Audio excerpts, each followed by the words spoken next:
Warning! This episode contains foul language and ideas about human evolution that you may not agree with.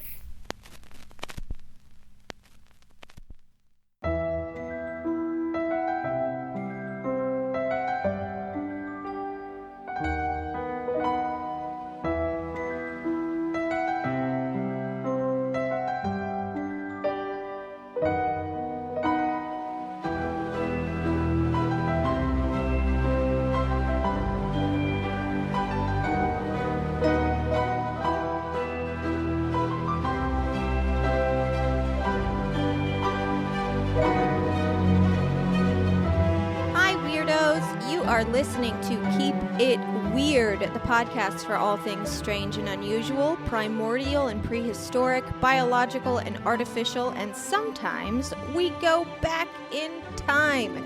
Each week we sit down and chat about something weird, and this week is certainly no exception. It's part 2 of our series discussing evolution. This week there are no drugs, no crackpots, and no Joes, so you may be thinking, why even listen then? Well, I'll tell you. This week we're going to be covering the ways in which we can still see evolution at work today, or at least close to today, and the evolutionary parts of our own bodies that are left over from the time we ate bananas and used our tails to balance on a branch. We're going to find out where white people came from and what eating meat has done to our bodies. So hop in the time machine and remember the rules. Stay on the path. Don't touch anything, and whatever you do not step on a butterfly. My name is Ashley, and this is my anthropomorphous co-host, Lauren. Hi, weirdos. That was a Sound of Thunder reference for all my sci-fi and or Ray Bradbury fans Hello. Out there listening. You really just nailed it again with the intro. I feel like Thanks. You've been on fire lately. I need you to know you're doing a great job. Maybe I've always been on fire and you've just... I'm just now appreciating it or yeah, appreciating it's like when art. you get a crush on someone and you're like, have they always been cute? Ashley's always been this cute, right? No, you've always been good. But maybe also it's because you're on 2 podcasts now, so you're just like getting all the practice now. That's true. Yeah, actually, if you guys haven't already, the Losers Club just did a really great episode last Friday that I was on, where you do not have to be a Stephen King fan to enjoy it, because we just talked about a lot of stuff that's going on in the news, horror movie related, obviously mostly Stephen King movie adaptations, and we talked about like the Choco Taco going away, which I've never had a Choco Taco, so it doesn't hurt my feelings, but I've heard people are very upset about it. Yeah, for sure. But then I heard, like, Taco Bell's bringing the Mexican pizza back forever, so, like, we lose some stuff and then we gain some stuff. It's That's great. true. And that's what history and life is all about. You lose some stuff, you gain some stuff. And it'll all be okay. And it all balances out, or it doesn't. Or it's the worst. What are you going to do? It's okay. Well, we have a lot to get to today, so we're just going to hop right in. Right before we do, though, I just wanted to remind you guys that we do have a Patreon. It's www.patreon.com/keepitweirdpodcast. Do. I know, sorry. I just turning my volume off. I don't know why that little alarm went off. Okay. We have a Patreon. It's how we make money off of the show. We are trying to get more ads to make money off of the show. We just want to keep the show going. So if you want to keep the show going too, head to our Patreon and see if you can donate. Even if you're just donating $1 a month, it in the end helps us out. That's $12 a year. That's not bad. That ain't bad. Help that us. Ain't bad. We want to keep this show going, so thank you. So evolution. Where did white people come from? Where did they? I'm positive that a lot of people believe white people have been around just as long as people of color, because that's just kind of the world we live in. But how long white people have existed might surprise you. It shocked me. Yeah. Yeah, I mean, I have zero idea, I'll be honest. I'm just like, we've been hanging around for a minute, right? I have no clue. Not that long, actually. Lord. In case you're unaware, scientists have long known that Africa is where human civilization began. It was about 2 million years ago when our ancestors started to shed their body hair, but we still had very dark skin, and that's what protected us from skin cancer and UV radiation. We were in Africa. It was hot. It was sunny. Come on. We couldn't be white. So, when humans began leaving Africa around 20 to 50,000 years ago, a skin lightening mutation appeared randomly in a sole individual and then obviously began to spread when that person began to reproduce.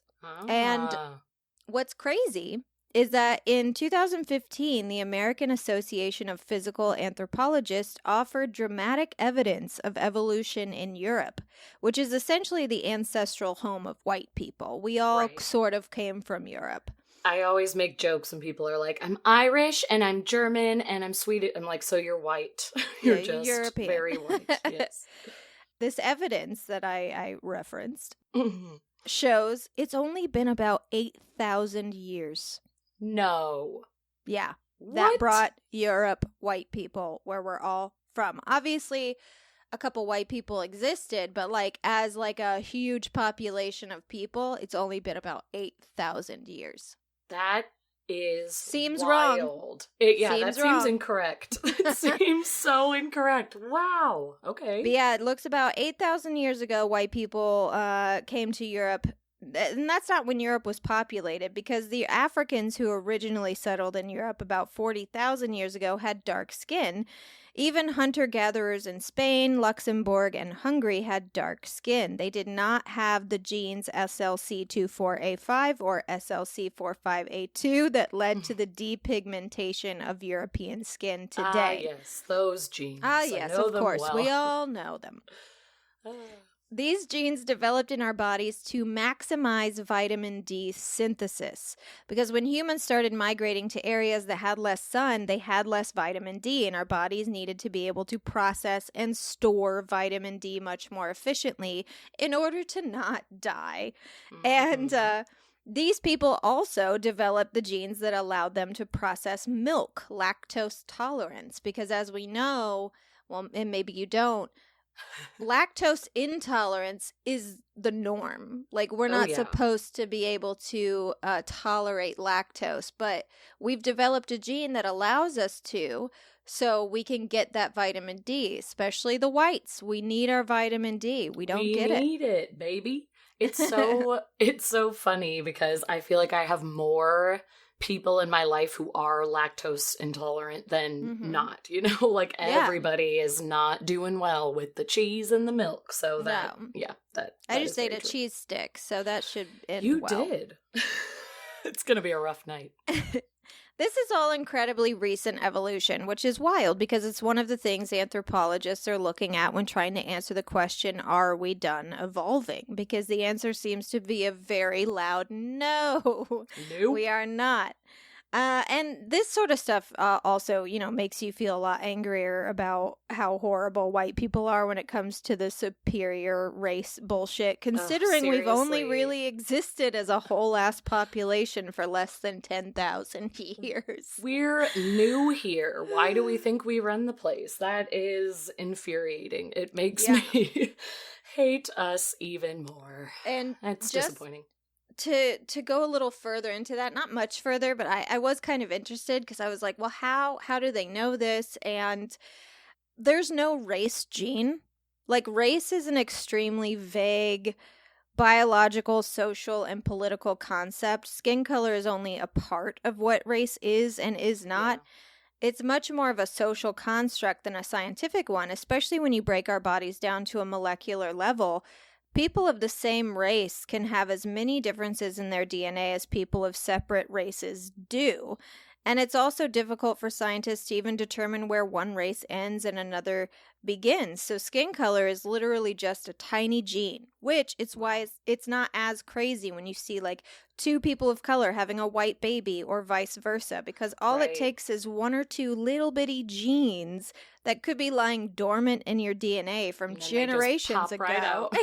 To activate in this little bean you grow in your belly, and boom, you've got a different skin color, different eye color. White skin and red hair. I've seen that come out too, where it's how did you you just have this little white baby with red hair and freckles, but different hair texture, different, right. The ability to drink milk or not. Like, it's wild. It's so wild, man. I just, like, I want to sit and talk about, like, genealogy and genes forever because it's so fascinating. But before I continue on with some really cool human evolution stuff, Lauren, I want to hear about meat. About the and meat. And it's not just because I'm hungry. We have the meats. We got the meat. This episode's sponsored by Arby's. Yeah, little did you know when you tuned into an evolution episode with Keep It Weird that you were actually just going to hear about cheese and milk and some meat. Yeah, so this was one of those circumstances where Ashley and I started our research. We were chit-chatting about what we were going to cover, and as I started to research one topic, just took a total left turn and went to a different topic because of what I was discovering while I was researching. And I just love finding like kind of these under the radar or just weirder evolution theories that we haven't really heard of but make a lot of sense. So I found one about some meat. From around 6 million years ago to just 2 million years ago, super recent.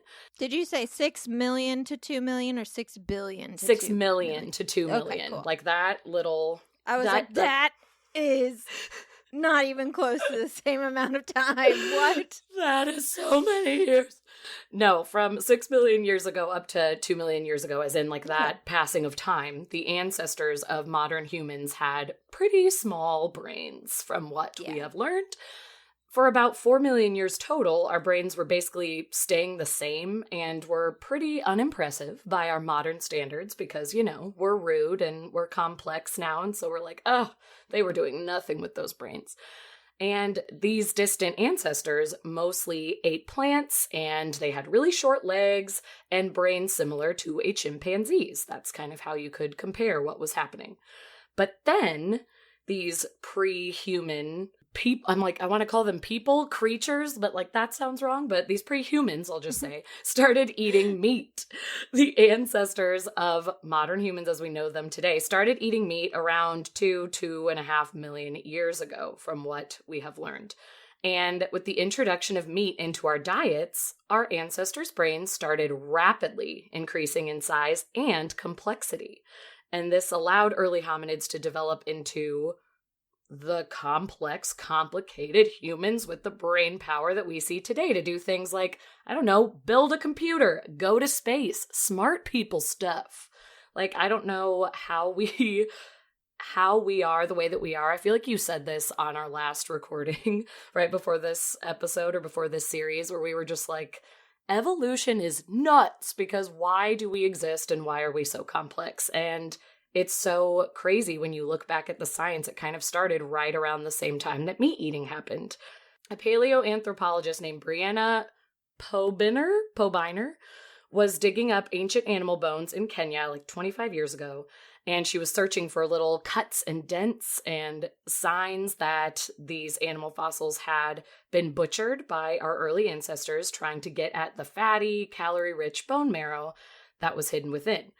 She was able to find that indeed these animals had been butchered, and the timeline that these fossils were around lines up perfectly with when Homo erectus came to be, which was basically when we started to see, the more modern human. This is when it was like, oh, okay, this is similar to what we looked like. Take that, vegetarians. Eat that, vegetarian. Homo erectus had a larger brain, a smaller gut, and limbs that were more proportioned to how we are today. And fossils from around that same time, like those excavated by Brianna in Kenya, show that someone was butchering animals to separate the lean meat from the bone, and they were digging out the marrow. So for decades after this discovery, which, she wasn't the first to discover this, but she went on a dig to see if she could find these results because people were starting to come up with theories.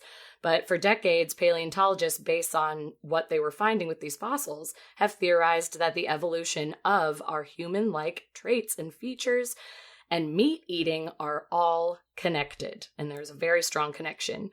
And Brianna describes the moment she found the fossils as like reaching through a window in time because, we've been people have been doing these digs and trying to discover, what was happening before us, the humans that we know today, and to see this, again, like creature or human-like thing that is different from you, but similar to you, but is also eating meat like you do. She said it was just this strange feeling of like, I feel so connected to the past. This just feels like a really special moment connecting with my ancestors. And like, I'm so excited to see that the theories are true. So the explanation has been, since these discoveries, that meat eating allowed a lot more nutrition to come into our body, and that large brains are huge energy hogs. So even at rest, a human brain is consuming about 20% of our body's energy, and a diet full of these calorie-filled meats means an excess of energy that can be directed to our complex brains, our bigger growing brains. So if pre-humans hunted their food, that would explain a shift toward longer limbs, evolving, into this different body that's more efficient for stalking prey over great distances, and having more of that energy, and then being able to problem solve too while you're hunting. It's like both the physical, but then also the brain growing and learning, all because of consuming the meat. So the belief is that meat made us human. That's what people are holding on to. And it's like, yes, the calorie density is important, but it gets more complicated than that, because it's like, how did they even figure out what to do? How did they learn to process the meat? It's like if they happened upon an antelope and were like poking at it and said, I wonder if I can consume this, they had to have tools, because we don't have the sharp teeth that other carnivores have, like cats and wolves that can just tear into raw meat. Yeah. Well, we used to be scavengers. We used to be the ones that, a lion would take down an antelope and then they would eat what they wanted, and then the hyenas would come, and humans would literally come last. Yeah. And we'd be like, we'll take what's left if there's anything left. What's left on the bone, I'll pick at it. Yep. And so, you think of like happening upon that animal, but then it's like, I can't bite through this. My teeth don't have that kind of strength. Like, I don't know if my jaw can handle it. So we had to put these evolving brains to work, figuring out how to feed. And, as time went on, we started out cutting raw meat into pieces with, whatever was sharp that we could get our hands on to help our weak teeth and our jaws to manage. And like, then after the cutting and slicing, we discovered years and years later that fire can heat the food, and we can be even more comfy while we consume it, because what a little crispy piece of meat. Delicious treat. I know, now I'm salivating a little bit for some steak, so sorry about it. And so it's just like, then that's how the cycle began. The more we used our brain power to process the meat, the more calorie value we got from the meat, and the more our brains could continue to grow. And there goes this cycle of our growing minds and becoming more and more human-like. And as cool and interesting as this theory is, really the big question that I still have is, how did humans first discover they could eat meat? And it's so hard to study. You would need so much more evidence, and it may not even be possible. Some of these fossil digs, there's just so much that would have to go into it. It would take a long amount of time, and you maybe even would still just have to kind of guess and make estimates through that. So I'm sort of pissed that I discovered this, because it's going to keep me up at night, and it's all I want to know is like, who was the first one, and what was it like? I was going to say, yeah, all it took was one person to go, well, if all these other creatures can eat it, right, I can eat it. I can and then it was just a matter of eating it, feeling that energy that you get from eating meat, and deciding, oh yeah, this is something we should do. And then from there, it's figuring out, okay, how to catch them. Right. They probably caught smaller creatures first before they moved on to like practice antelope on and the shit. Little things. Yeah. And Totally. then it's a matter of just passing on that information. Yeah, it's crazy to think about it, and that, they had to discover this and figure it all out. And also, like, we still don't know how these pre-humans were acting at the time, like if they had any sort of social ability like we do. It's like, were they fighting over the meat? Were they sharing the meat? Were they teaching the younger people what to do, or were they keeping it for themselves? And it was like, everyone's alone, we all fight. I just wonder what it was like. Yeah. One of the other theories, because this is one of science's biggest mysteries, our rapid physical and mental evolution as a species. Because Totally.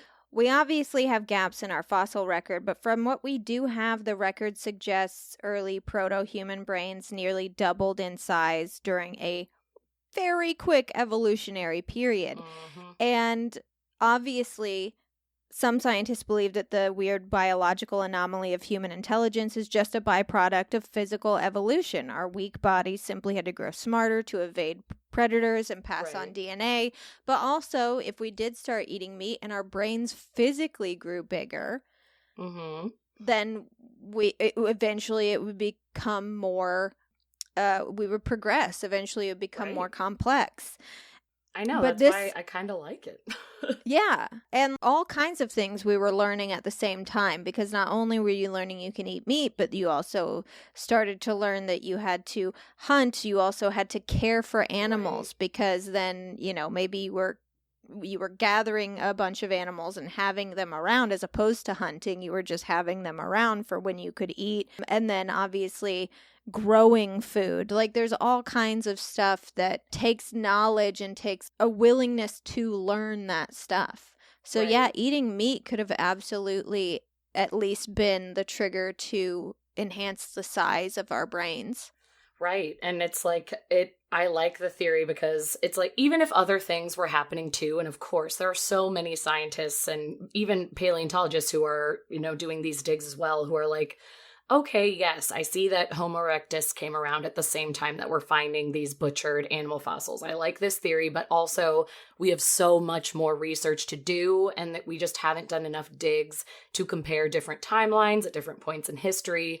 And if this truly was when we first recognized Homo erectus, or if, something else was going on and it happened way earlier, or if there's just another factor that we have not found yet. So it's like, of course, this is just a theory, but I do like to think that the meat it's an interesting one. Was a part of it. And it was like, even further on the theory a little bit was the talk of getting access to seafood, like fish and shellfish, also came in time. And that has some vitamin B3 and omega-3 fats that are like really important for growing babies' brains when a female is pregnant.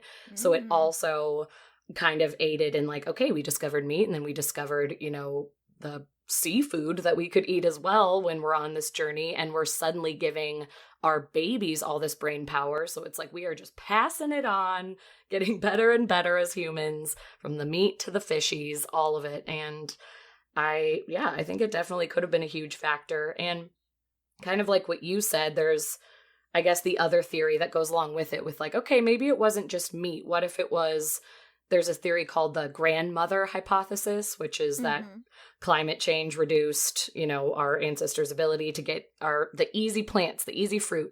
So the older females of the family became important because they had the knowledge on how to get nuts and dig up things from the earth, and they could share the food with the children. The children could stop breastfeeding, giving the mothers more time to have another baby, blah, blah, blah. So then we're having more kids, we're reproducing, and these females are living long past menopause because they have discovered how to find the food. So it's like any of these things could have taken part, and maybe even the grannies were the ones who found the meat in the first place because they seem really smart and sophisticated. So I don't know.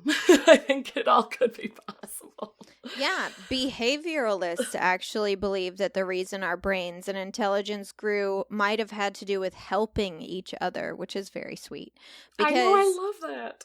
Many animals live in social groups, and some species of birds and mammals help each other to feed and protect their babies, but the helper animals themselves don't have any babies of their own. They give up their own reproduction to assist a dominant family member, usually their mother or older sister. But people, we are different. Anyone who wants to and is able to have a baby can do so. And not all human parents take care of their kids, unfortunately, but other people often take care of the children of others, even when they have children of their own. And humans take care of children for much longer than most other species, sometimes their entire lives. My parents are still taking care of me. I am 34. I know, I feel the same. But also we have names, and even symbolic names like auntie, cousin, sis, etc. And apparently naming things is pretty complex. Like big brained intelligence is needed to remember all the names and the lifelong history of interactions we have with family and friends. Yeah. And I guess that means my brain is smaller than everyone else's because I can't remember names for shit. I know I don't necessarily have a great memory for names, so something is going wrong with evolution now. Poopsie. Yeah. But yeah, special. human babies are more likely to survive than any other species of animals because we have so many people in our lives that care for us and ensure that we survive. So many helpers. So many. And because we have so many connections in our lives, it takes a big brain to remember all of them. And this literally could have contributed to the size of our brains and therefore our capacity for intelligence. Because, like, Right.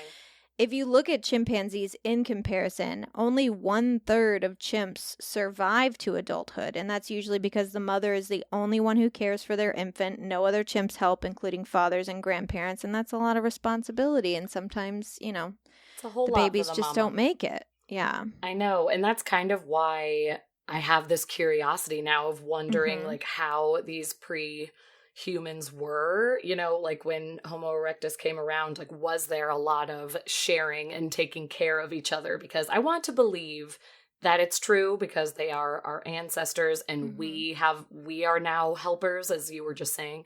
But there is a lot of, you know, science that could point to, well, they weren't quite adapted to what we know in humans today, and they used to be similar to chimps, so there's a chance that they were not helping each other and they were fighting over the food, blah blah blah. So I wish I could be fly on the wall. Fairly early on, we started to help each other because, like you were saying, with the grandparents, with the grandmothers, the elderly women who knew, you know, where the nuts were, for example. It wasn't just that they survived because they knew where the nuts were. It's that people cared for them now because they were important. Because women, you know, females wouldn't be important after they couldn't have children anymore. So why keep them? And like men wouldn't be important if they, you know, after they got old and couldn't fight and protect. But when you realize, oh, wait, hold on, they can do other things. We need to protect them. We need to take care of them. Yeah. I think that it forms like not only communities, but also, it could literally grow our brains because of that caring of for the others relationships. and it's I do think idea. That's what's cool. Like, the meat and the helping could have gone hand in hand to make us who we are today. And it's like the plants didn't go away. This isn't a big sell on like meat is everything. Obviously, we have learned that that's not the case. It made the plants even better because they were filling in the gaps. Like the meat was giving the calories and, you know, certain nutrients for the brain. Then the plants were coming in and giving us those other vitamins we need if we had a deficiency. So it's like everything worked together. We became the omnivores we were meant to be. And now we have the paleo diet. I was going to say, if you wanted to be a vegetarian today, like there's so many ways to get those other nutrients that you wouldn't need to eat meat. You know, there are supplements you can take and vitamins and specific plants that that don't have to grow in your climate. You know, like I can't grow an avocado here, but I can still buy avocados at the store because they are imported. What a world, because that was not the case. So you can be a vegetarian, you can be a vegan, and it's all fine because everything exists. But it's cool to think of that, like the diet of the early human could have been such a thing. Made us. Hey, have you ever been a vegetarian? Have you ever tried it? What's funny is I just skipped vegetarianism altogether and went to being a full-on vegan for a short time because my mom was doing it while I was in high school, and she became Sweet Jane. She was ahead of the curve. I didn't know any vegans then. I know, especially in like small town Illinois. I was like, okay, Jane, but she's always been a bit of a hippie, but she went all organic and went vegan. She is no longer, I mean, she still eats really healthy, but she tried it for like probably a year. So I wanted to be in solidarity with her and tried it for a little bit. I maybe lasted 2 weeks and was like, not for me, bro. And I still, to this day, I really like my meat. I support anyone who doesn't want to eat it, and I understand your reasoning, but I like it a lot. I was a vegetarian almost all through high school And then, recently, weren't you?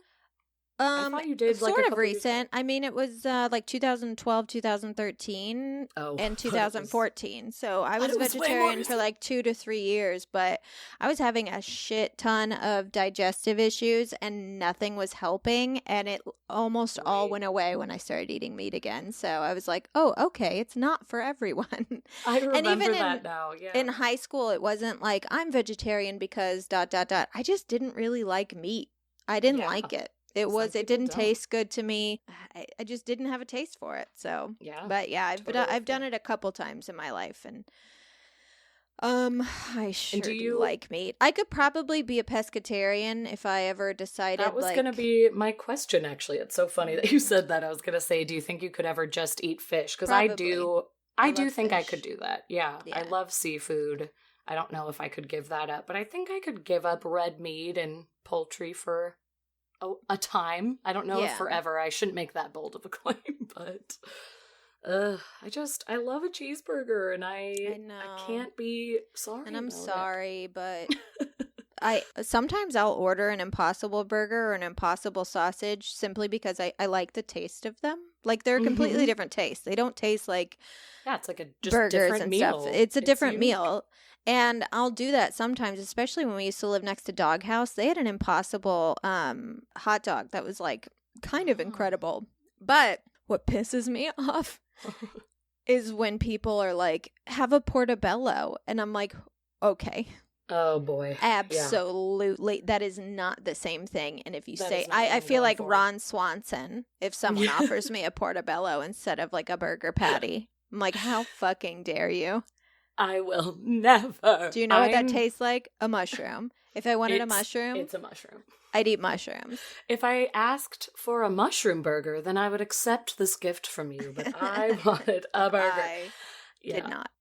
I feel like the Impossible meat, you are so correct. I mean, at least to me, I totally agree with you. I think like doing the Impossible meat is fun and tasty. No, it doesn't taste like a real burger, but it still tastes delicious. But a portobello, like, that's not what I'm looking for unless I specifically am just having a mushroom afternoon. So, yeah. Yeah. Even like veggie burgers. I used to get like frozen veggie patties initially because I was vegetarian. But even after I stopped, I would sometimes get them because it's a good tasting thing. It does not taste like meat. It is not a good substitute if you're someone who likes meat. But totally. It's a good taste. Fun. Anyways, evolution. Yep, Speaking we could go on and on. Continuing to evolve.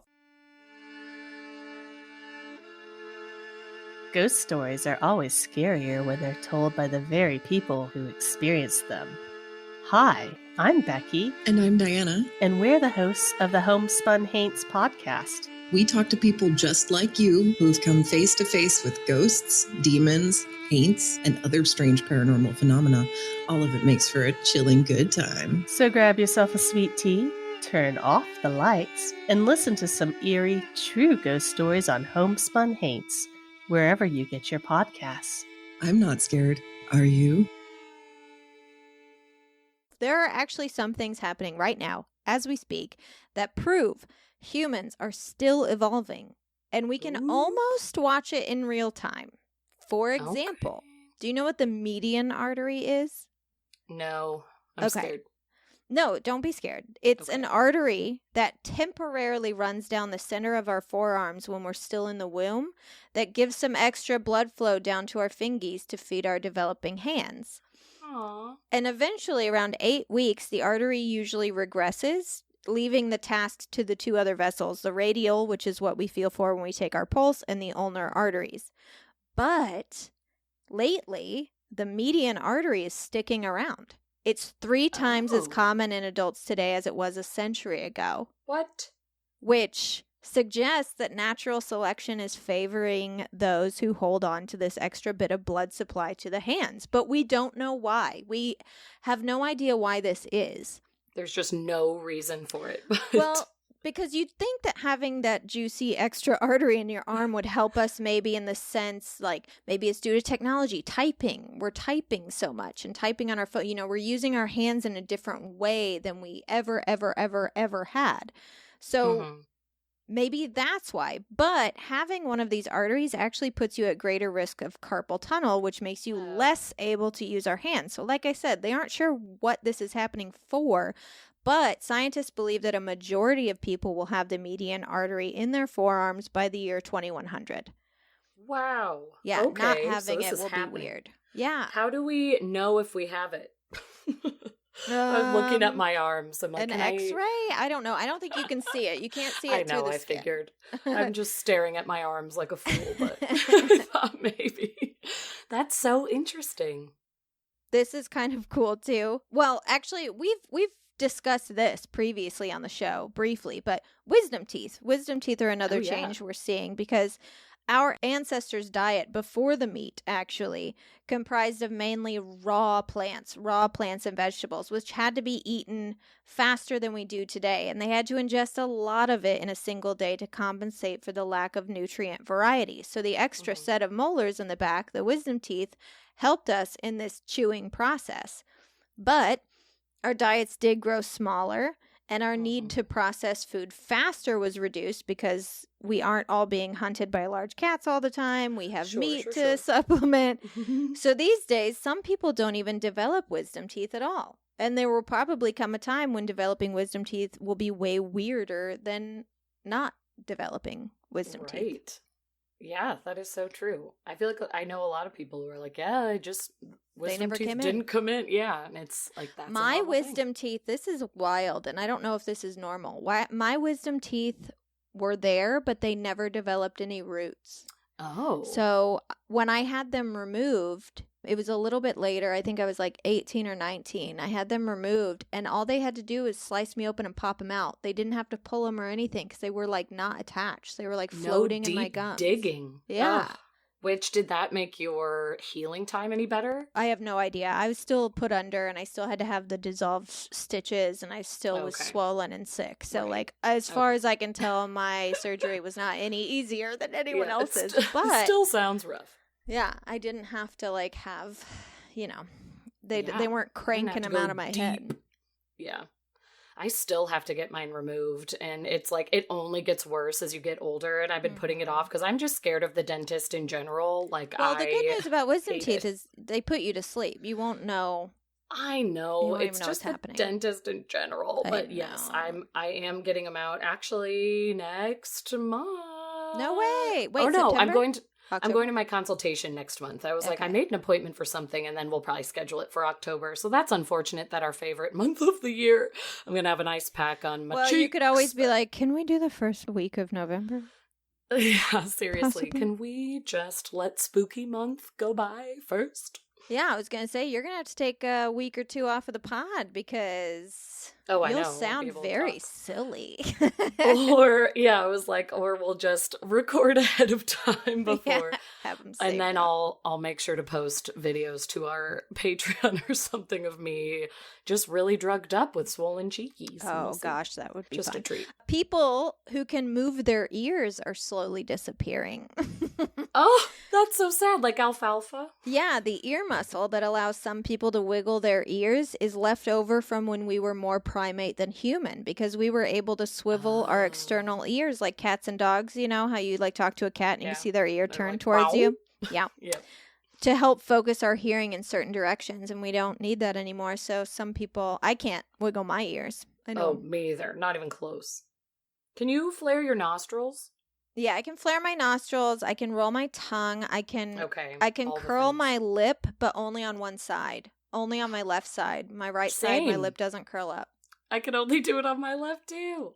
It's when I try and do it on my right, it's hilarious. Maybe we'll do a video of us showing the difference between our left side and our right side. It's not even close once again. The little pink squishy part of our inner eye was once part of a larger third eyelid, like cats have. Oh. It's a membrane. It's a third membrane that we no longer have use for. That was actually left over probably from when we were fish, before we were even apes. Just little fishies in the sea. Mm-hmm. Although there are some anthropologists theorizing that this might be something that starts to redevelop in mammals due to increasing pollution, which is wild. That's terrifying to think about. Yeah. If we don't fix that whole climate change thing. Obviously, we still have tails. Fetuses at one point in their development have a almost full tail, and it eventually is absorbed into the body. But even as full-grown adults, we still have a coccyx bone. And this is something we actually still do use. We use it as support structure while sitting, so it's not totally useless, but it definitely used to wag. That is so funny to think of. We could wag a tail. And we have a tail bone, so... Yeah, that's our coccyx. Oh, coccyx. We also still have our plantaris muscle in our feet, which is why some people, myself included, can pick things up with our feet, but we don't really need them. Doctors usually take tissue from this muscle for reconstructive surgery and other parts of the body because it's so useless in our feet. But we used to use this muscle to hang onto a branch while we ate a banana. And actually, my coworker DJ just ruptured his plantaris. And boy, was he annoyed to hear from me that it's functionally useless because he's in a ton of pain. No, anyway, hi DJ. Bummer. Sorry about your plantaris. That's a huge bummer. Oh, yeah. When it's useless, you're just like, really? Then why am I in misery? I mean, it's the same with like getting, an infection in your appendix where it's like, right. God damn it. Oh, well, just take it out. Yeah, I mean, you can just take it out because it's literally not doing anything. So I know. Although there's some theories that it still helps in like processing certain nutrients. So I don't think it's doing a little absolutely something. useless. Totally. As for where we are heading, obviously we can only make assumptions, but we turn to much smarter people than us for those assumptions. Mm-hmm. Some scientists have actually argued that the rise of civilization has ended natural selection for humans, and that's true in some sense. The selective pressures that sort of dominated us in the past, predators, plagues, famines, even infections, they've mostly disappeared, or they have treatments. Mm-hmm. But that doesn't stop evolution because it just makes it so other things drive evolution. So instead of survival of the fittest, it's probably more like reproduction of the fittest. Because as we've learned while doing the show, it's actually not about the first sperm to reach the egg. It's about which sperm the egg allows to enter. Who does the egg choose? And the egg, without our knowledge, is choosing the sperm that it wants to fertilize the egg. And this process has already started in a sense. As we mentioned earlier, our diets changed to include grains and dairy, and therefore we evolved genes to help us digest starch and milk. And living in dense cities created conditions for diseases to spread rapidly, so mutations in our genes for disease resistance has spread as well. So if we study prehistory, we can look at past trends and predict future trends. And one thing that will most likely happen is our lifespan will increase. Do we need to live longer? Do we need this? Well, because obviously we have better nutrition, we have better medicine, we have better hygiene, so that's reduced mortality in developed nations. Mm-hmm. But because mortality rates have decreased, our species is having children later and later in life, reaching a more sexual maturity as opposed to reproducing right at the time of fertility, which causes then more babies to live, which decreases mortality even more. And a decreased mortality rate extends life expectancy, which has already doubled in the last few centuries. So living past 100 is something we're going to be seeing more and more and more and more of. That's what it sounds like. And it's crazy because all of the predictions are like, oh yeah, you're going to see in 100 years, people are going to be like 130, 140. And this is like, 100 is going to be more like 80 is today. Totally. And that's already happening. I feel like now when we're talking about like, who's the oldest person on earth, or like so-and-so passed away, it was like they were 115. It's like, that's a number I never thought we would hear. Like that just sounded fake as a child. So it's nuts how quickly it's happening. Scientists also theorize that humans will start getting taller And this is partially due to the longer lifespan because growth takes time. So longer lives means more time to grow. It could be that we start seeing puberty, not necessarily puberty taking place later. It'll probably take place around the same time, but like growing won't stop as soon as it maybe doesn't. it won't stop as soon as it does now. That would be crazy to be still growing in your like late 20s. Oh, I'm getting taller. I feel the growing pains in my legs. That just feels so wrong. But also sexual preference. If women actually do prefer taller males, that will be a trend in breeding, resulting in taller people. It all makes sense. It all comes together. It all comes together. Our jaws will likely shrink, as will our muscles, as they just aren't needed to survive as much anymore. And luckily, this is good news, we will also likely become less aggressive, which is nice. Wish that was already happening for us in our lifetime. Yeah. But... Hunter-gatherers' lives, I mean, they had to be aggressive. Like, totally. They were hunting. They were also killing each other over supplies and sexual they had partners. to fight for their food and to reproduce. Like, I get it. You had to, be a little fierce. So I understand why it's still a little bit a part of us. But boy, oh boy, I hope it chills out. Even just things like warring with neighboring tribes. Like, but today we get our meat and produce from the store. We usually call the cops or a lawyer when there's a dispute. And don't have to duke it out. We don't have to fight it out. And wars actually account for fewer deaths relative to our population than any time in human history. Wow. So aggression could absolutely be bred out. But this also means that our personalities might also become more conformed to others. Because we're not living in small tribes, our tribes have turned into thousands, even millions if you live in a large enough city. And physically as well, there may be fewer differences because we live in a time where we can screen ourselves and our embryos for genetic diseases. We can choose the sex of our babies, the eye color, the embryo with the strongest genes, etc. And it's not a shocking thing to say, but the future is going to look way more different than we think if, as a species, 1,000%. we survive to see it. Right. If we make it, but... yeah, that is wild. Like, that you will probably be able to just walk in and say, okay, I want this mixed with this, and you're going to make me this pretty little girl. Like, I feel like, it's going to look so, so different. That's something I really want to know from the pro-life crowd. I almost said clan, which might be more appropriate, but from the pro-life crowd, like how they feel about things like in vitro. And because if you understand the process, what happens is they take X amount of eggs and they fertilize them, and then you're left with say 4 or 5 embryos essentially that are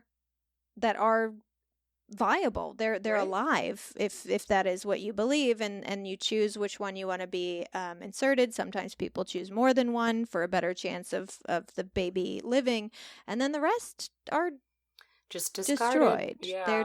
They're dead. So that's something that I've always been like, so why is Same. that different then? I don't understand. I feel like we talked about that on an episode because I talked about the issues with in vitro. I forget what episode that was. Maybe it was a Helter Skelter, because I'm I don't know why that was thrown in, but I definitely was talking about kind of the scandals and the under the radar shady things that happen at places that do IVF and family planning. And it was I just want to sit someone down and be like, okay, so how is this fine? But then looking over here at this girl, you don't accept this. Tell me how they're that different, because I'm sure that there are extremists who don't believe in IVF and in vitro. If it can't happen naturally, then it wasn't meant to be. They're playing God or whatever. Of course. So it's always a spectrum. And then I want to know, how do you feel about Viagra? All the questions, really. So many questions. Are you an extremist? Write in and tell us. Are you a religious extremist? Write us. keepitweirdpodcast@gmail.com. Let us know. Well, that's kind of a short episode, but It's because last week was so long. That's all the time we have true. this week for Keep It Weird. Thank you so much for joining us as usual. And if you're a consistent listener of our show, please consider donating to our Patreon so we can keep making said show. And again, you can do so by heading to www.patreon.com/keepitweirdpodcast and signing up to donate as little as $1 a month to support us. And in return, you'll get shout outs on the show, discounts on merch, 2 bonus episodes every month, and a newsletter sent right to your inbox on the last day of the month, full of horror and sci-fi movie and TV announcements, true crime tales, strange news stories, and of course, several real-life scary stories just like the ones we tell on our Listener Ghost Stories episodes. They'll make you pee your pants. They will make you at least shiver. Mm-hmm.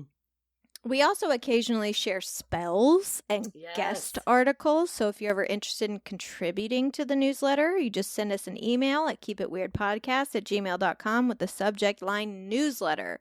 Make it in all caps so we can't miss it. If you can't donate $1, $5, or $10 a month to our show, you can always simply follow us on social media at KeepItWeirdcast. Buy one of our shirts to wear around town at keepitweirdpodcast.com/merch. Tell all your friends about our show, rate our show 5 stars on iTunes, and promote us online whenever you can. There are a ton of free options there that will help us tremendously. Thank you. Thanks, and our sign-off today is... I order beef and cheddar if you want to evolve into a person. Arby's. We have the meat. We have the meats! Oh, no. I'm sure Thank you there's something so much, better. Arby's, for supporting us and promoting this episode. We really appreciate you and all that you do, especially your roast beef sandwiches and your Arby's barbecue sauce. Barbecue sauce. And keep it weird.